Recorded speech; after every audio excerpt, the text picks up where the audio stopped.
నమస్తే, welcome to 99 TV. నేను Jyothi. Updates చూద్దాం. AP deputy CM Pavan Kalyan తనిఖీల తర్వాత అధికార యంత్రాంగం కదిలింది. కాకినాడ పోర్టులో స్టెల్లా షిప్ను అధికార యంత్రాంగం సీజ్ చేసింది. 5 శాఖల అధికారులతో కలిసి మల్టీ డిసిప్లినరీ కమిటీని జిల్లా కలెక్టర్ షణ్మోహన్ ఏర్పాటు చేశారు. Revenue, police, civil supply, port, customs అధికారులతో టీంను కలెక్టర్ ఏర్పాటు చేశారు. కాకినాడ పోర్టులో సీజ్ చేసిన స్టెల్లా ఎల్ షిప్ను నేడు మల్టీ డిసిప్లినరీ కమిటీ పరిశీలించనుంది. షిప్లో ఉన్న రైస్ లోడ్ తనిఖీ చేసి శాంపిల్స్ కలెక్ట్ చేసి డాక్యుమెంట్స్ కమిటీ సీజ్ చేసే అవకాశం ఉంది. రేషన్ బియ్యం విషయంలో అధికారులు వైఫల్యం ఉందని షిప్ను సీజ్ చేశామని కలెక్టర్ వెల్లడించారు. రేషన్ బియ్యం అక్రమ రవాణాపై దర్యాప్తు చేస్తున్నామని, గోడౌన్ నుంచి షిప్ వరకు బియ్యం ఎలా తరలించారో తేలుస్తామని కాకినాడ జిల్లా కలెక్టర్ షణ్మోహన్ చెప్పారు. ఎగుమతిదారు ఎవరు, ఏ గోదాంలో బియ్యం ఉన్నాయో పరిశీలిస్తామన్నారు. బ్యాంక్ గ్యారంటీతో విడుదల చేసిన బియ్యం షిప్లో ఉన్నాయో లేదో నిర్ధారిస్తామన్నారు. నేడు కమిటీ విచారణ అనంతరం అసలు బ్యాంక్ గ్యారంటీ ఉన్న బియ్యమా కాదా అనే విషయంపై స్పష్టత వచ్చే అవకాశం ఉంది.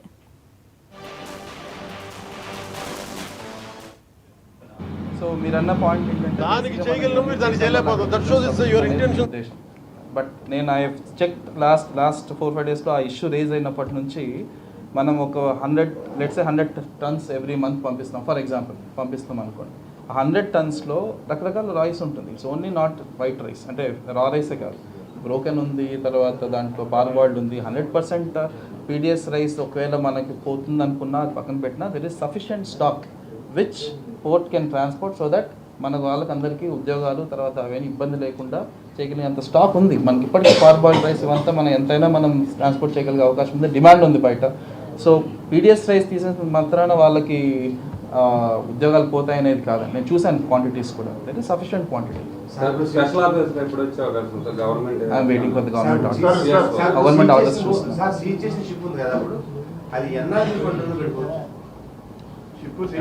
నేను అదే ఇందాక మనం ఫస్ట్ నాకు ఆ టీం వెళ్తే, ఆ టీం వెళ్ళిన తర్వాత నాకు ఎగ్జాక్ట్గా నాకు తెలుస్తుంది ఎంత క్వాంటిటీ 100% అక్కడ ఈ పీడిఎస్ రైస్ ఉందో తెలుస్తుంది. దాన్ని బట్టి మనం ఆ షిప్ని మనం ఎన్ని రోజులు మనం సీజ్ చేసుకోతే మనం మొత్తం స్టాక్ మనం ఎన్నికి తీసుకోగలము అనేది నేను వర్కౌట్ చేసుకోవాలి. ఫస్ట్ స్టాక్ తెలియాలి కదా, తెలియకుండా మనం షిప్ని మనం సీజ్ చేసి మనం ఎన్ని రోజులు మన దగ్గర పెట్టగలమని నేను చెప్పలేదు. I want to do that sir. నేను ప్లాన్ చేస్తాను. Good point. I'll clarify.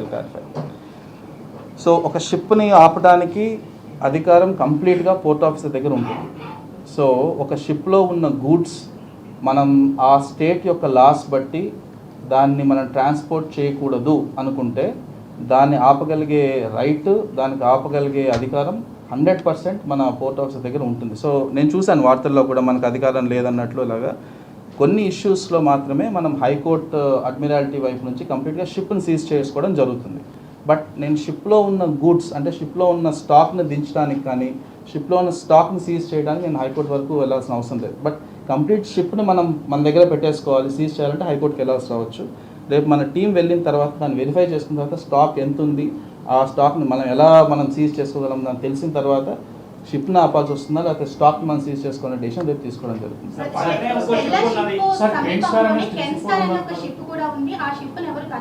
Check చేసామమ్మా already. It's all parboiled rice as of now. నేను చూశాను ఆల్రెడీ. అది పార్బాయిల్డ్ రైస్ అంటే బాయిల్డ్ రైస్.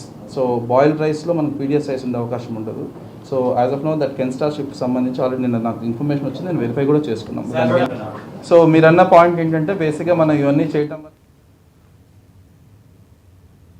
రైట్. ఇక ఈ అంశంపై మరిన్ని వివరాలని మా రీజనల్ కోఆర్డినేటర్ వర్మ అందిస్తారు. వర్మ, చెప్పండి. కాకినాడ పోర్టులో సీజ్ చేసినటువంటి స్టెల్లా ఎల్ షిప్ను నేడు మల్టీ డిసిప్లినరీ కమిటీ పరిశీలించనున్నట్లుగా తెలుస్తోంది. వివరాలు ఏంటి?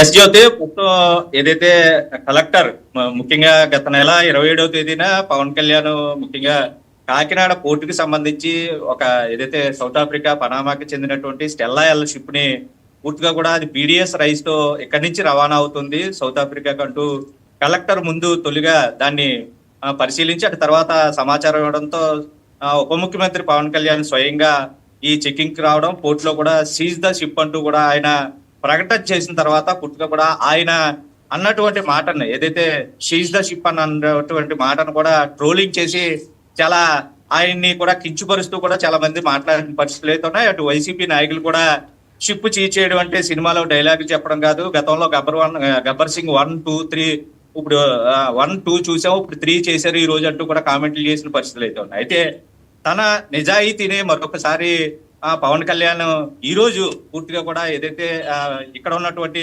ఆ షిప్ ని సీజ్ చేయడానికి ఖచ్చితంగా కూడా ప్లేనరీ కమిటీ ఒకటి ముఖ్యంగా దానికి సంబంధించి ఏదైతే షిప్ ని సీజ్ చేయడానికి కోర్టు, కస్టమ్స్, పోలీసు, రెవెన్యూ అధికారులకు సంబంధించి పూర్తిగా కూడా 5 టీములుగా పూర్తిగా కూడా ఏర్పడి పూర్తిగా ప్రస్తుతం షిప్ ని అయితే తనిఖీలు చేసి అసలు ఎప్పటి వరకు ఏం జరిగింది, ముఖ్యంగా పీడిఎస్ రైస్ రవాణా అన్నది షిప్ లోకి ఏదైతే పోర్టు పరిధి దాటి కూడా ఈ షిప్ లోకి బాజీల ద్వారా ఎవరు దీని వెనకాల ఉన్నారు, సూత్రధారులు ఎవరు, పాత్రధారులు ఎవరు, దీనికి సంబంధించి వివరాలన్నింటినీ అందులో ఉన్నటువంటి పీడిఎస్ రైస్ కి సంబంధించి తనిఖీలు కూడా పూర్తిగా చేసి ఒక కమిటీ నివేదిక తయారు చేసి అది ఈ రోజు పూర్తవుతుందా లేదంటే 2-3 రోజులు సమయం పడుతుందా అన్నది ప్రస్తుతం వాళ్ళు అన్వేషణలో అయితే తేలనున్న పరిస్థితి. ముఖ్యంగా కూడా రాజకీయానికి సంబంధించినంత వరకు తొలుత ఎలక్షన్ ముందు కూడా పవన్ కళ్యాణ్ ఇక్కడ ఉన్నటువంటి పీడిఎస్ రైస్ అక్రమార్కుల గుండెల్లో నేను నిద్రపోతానని తొలుత ఎలక్షన్ ముందు ప్రకటించారు.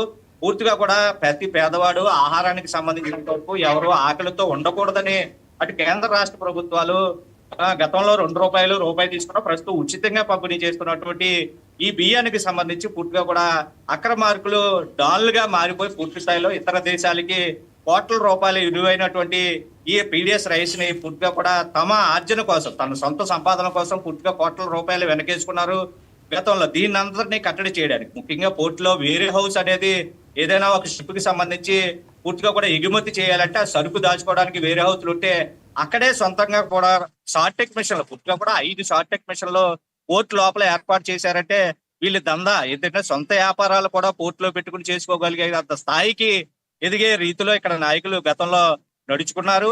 అలాగే కాకినాడకి సంబంధించి బయట వరకు కూడా 7 షార్టెక్ మిషన్లు కూడా పూర్తిగా ఉన్న నేపథ్యంలో మొత్తం 12కి సంబంధించి పూర్తిగా 12 షార్టెక్ మిషన్ల ద్వారా అక్రమ దందాకి ముఖ్యంగా రేషన్ రైస్ ని అక్రమ రవాణాకి గతంలో ఇక్కడ ఉన్నటువంటి ఎమ్మెల్యే కనుసన్నలు అవ్వచ్చు, కాకినాడ సిటీకి సంబంధించి అలాగే కొంతమంది మంత్రులు కూడా ఒక గ్రీన్ ఛానల్ ఏర్పాటు చేసుకుని ఏపీ వ్యాప్తంగానే తెలంగాణ నుంచి కూడా పూర్తి స్థాయిలో ఇక్కడికి అక్రమ రవాణా బియ్యం చేసి ఎగుమతులు చేస్తూ కోట్ల రూపాయలు సంపాదించిన నేపథ్యంలో దీన్ని పూర్తిగా అరికడతాం, ప్రభుత్వం వచ్చిన వెంటనే కూడా కోకట వేలతో పెకిలిస్తామని పవన్ కళ్యాణ్ ప్రకటించిన నేపథ్యంలో పూర్తిగా కూడా నిన్న కలెక్టర్ కూడా దీనికి సంబంధించినంత వరకు ఏదైతే స్టెల్లా షిప్ ని సీజ్ చేసాం, ఏదైతే ప్రస్తుతానికి సంబంధించినంత వరకు ఈ కమిటీ సభ్యులు పైమెన్ కమిటీ సభ్యులు ఎవరైతే ఉన్నారో వాళ్ళందరూ కూడా ఈ రోజు పూర్తి స్థాయిలో షిప్ ను పరిశీలిస్తారు, అందులో శాంపుల్స్ చేస్తారు. పూర్తిగా కూడా ఇక్కడికి ఈ రవాణాకు సంబంధించి ఎవరెవరైతే ఉన్నారు ముఖ్యంగా ఇందులో వేరే హౌస్ పోర్టుకి సంబంధించి వేరే హౌస్ లో ఎవరైతే ఈ షార్టెక్ మిషన్ లో ఓనర్స్ ఎవరు, పూర్తిగా కూడా దీని రవాణాకి ఎవరున్నారు, దీని మూలాలు ఎక్కడి నుంచి ఉన్నాయని పూర్తి స్థాయిలో దర్యాప్తు చేసి ఒక నివేదిక ఇస్తారు. పూర్తిగా కూడా అప్పటి వరకు ఈ షిప్ అన్నది ప్రస్తుతానికి సీజ్ చేయబడింది. ఇది పోర్టు అధికారుల ఆధీనంలో ప్రస్తుతం అయితే ఉన్నది. ఇప్పటికే పోర్టులో పట్టుబడినటువంటి ఏదైతే రేషన్ రైస్ అంతటా కూడా పూర్తిగా ఆ షిప్ నుంచి పోర్టుకి అయితే తరలించారు. వీటన్నిటి శాంపిల్స్ ఎందుకంటే ఇప్పటికే అందులో ఉన్నటువంటిది పూర్తిగా కూడా పీడిఎస్ రైస్ అని కలెక్టర్ నిర్ధారించారు, అటు సివిల్ సప్లైస్ అధికారులు కూడా నిర్ధారించిన తర్వాత ఇప్పుడు పవన్ కళ్యాణ్ ఏదైతే తొలుత వ్యాఖ్యలు చేశారో పరిశీలించారు గత నెల 27వ తేదీన వీటన్నిటిని ఆయన్ని సెటైరికల్ గా కూడా ట్రోలింగ్ చేసిన పరిస్థితులు. ప్రస్తుతం Pavan Kalyan seize the ship అన్నదిలో వాస్తవం ఎంత ఉన్నదన్నది ప్రస్తుతం ఆయన నిజాయితీని నిరూపించుకున్నారు. ఒకవైపు వీళ్ళందరూ ఎవరైతే ఆయన్ని విమర్శించారో వాళ్ళందరూ కూడా విస్మయానికి గురైన పరిస్థితులు అయితే ఉన్నాయి. డాన్లకు సంబంధించి ఏదైతే రేషన్ రైస్ కి సంబంధించి డాన్లుగా పేరు తెచ్చుకున్నట్టు వాళ్ళందరూ గుండెల్లో రైళ్లు అయితే పరిగెడుతున్నాయి. ఇక అరెస్టుల పర్వం కూడా త్వరలో ఉండబోతుంది అన్నది ప్రస్తుతం అధికారులు కూడా చెప్తున్న పరిస్థితి అయితే ఉంది. ఎందుకంటే దీని అంతటికే పూర్తిగా కూడా కోట్ల రూపాయల ఈ అక్రమ రైస్ కి సంబంధించి పీడిఎస్ రైస్ పేదల బియ్యాన్ని బుక్కేసినటువంటి పందికొక్కులను అన్నింటినీ కూడా బయటికి తీయడానికి ప్రత్యేకించి కమిటీని వేశారు. ఆ బృందం కొద్దిసేపటి క్రితమే పోర్టులో అయితే ప్రస్తుతం పరిశీలిస్తోంది. ఈ రోజు సాయంత్రం వరకు కూడా తనిఖీలు పూర్తి స్థాయి పరిశీలన కూడా కొనసాగుతాయి. ఆ తర్వాత వాళ్ళ 5గురు సంబంధించి నివేదిక ఇస్తారు.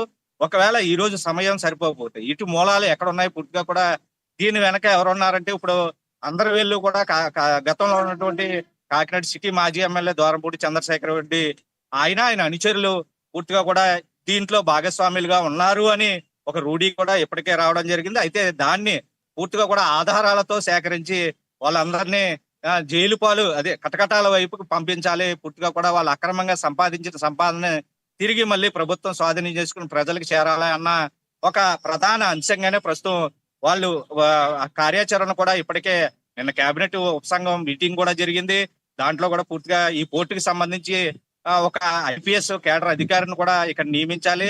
పూర్తిగా కూడా పోర్టులో ఏదైతే చెక్ పోస్ట్ ఉందో ఆ చెక్ పోస్ట్ తనిఖీలు కూడా పూర్తిగా నిర్వహించకుండా ఇటువంటి అక్రమ రవాణాకి పాల్పడిన గతంలో పోర్టు ఆఫీసర్ అవ్వచ్చు, అంతకుముందు పోలీసు వాళ్ళు అవ్వచ్చు, పూర్తి స్థాయిలో వీళ్ళ పాత్ర కూడా ఏమైనా ఉందా అని అప్పట్లో ఉన్నటువంటి అధికారులను కూడా ప్రస్తుతం వాళ్ళ డేటా కూడా చెప్పించుకుంటున్నారు. ఎవరు వాళ్ళకి విధేయులుగా పనిచేశారు, అటు పోర్టుకి సంబంధించి అధికారులు కావచ్చు, కస్టమ్స్ కావచ్చు, రెవెన్యూ కావచ్చు, అలాగే సివిల్ సప్లైస్ అధికారులు. ముఖ్యంగా దీంట్లో డిస్ట్రిక్ట్ సప్లై ఆఫీసర్ ప్రసాద్ కూడా మొన్న పవన్ కళ్యాణ్ వచ్చిన రోజు సాయంత్రమే కూడా మాతృశాఖకి రిపోర్ట్ చేయాలంటూ కూడా ఆయన ఇక్కడ నుంచి సస్పెండ్ చేయడం జరిగింది. అయితే ఈ సస్పెండ్ల పర్వం అయితే కూడా పూర్తిగా కూడా మరికొన్ని జరిగే అవకాశం ఉంది. దీంట్లో పోలీసుల పాత్ర కూడా ఉంది, రెవెన్యూకి సంబంధించి పాత్ర కూడా ఉంది, అలాగే ఆర్టీఓ సంబంధించి. ఎందుకంటే వందలాది లారీల ద్వారా ఈ అక్రమ రవాణా జరిగింది. దానికి అడ్డు అదుపు నియంత్రణ లేకుండా కూడా పూర్తిగా లారీల్లో సరుకు తరలించారు. ఏదైతే ఏపీలో ఆ చివరి నుంచి ఈ చివరి వరకు లారీని ఎవరో కూడా ఆపే పరిస్థితులు కూడా లేకుండా ఇటువంటి దందాలు చేశారంటే దీని వెనక కుట్ర కోణాలను అయితే బయట తీయడానికి ప్రస్తుతం కమిటీ సభ్యులు పోర్టులో తనిఖీలు చేస్తున్నారు. పూర్తి వివరాలు సాయంత్రానికి వస్తాయి. అటు తర్వాత ఎటువంటి యాక్షన్ ప్రభుత్వం తీసుకోబోతుంది అన్నది వేచి చూడాలి జ్యోతి. రైట్.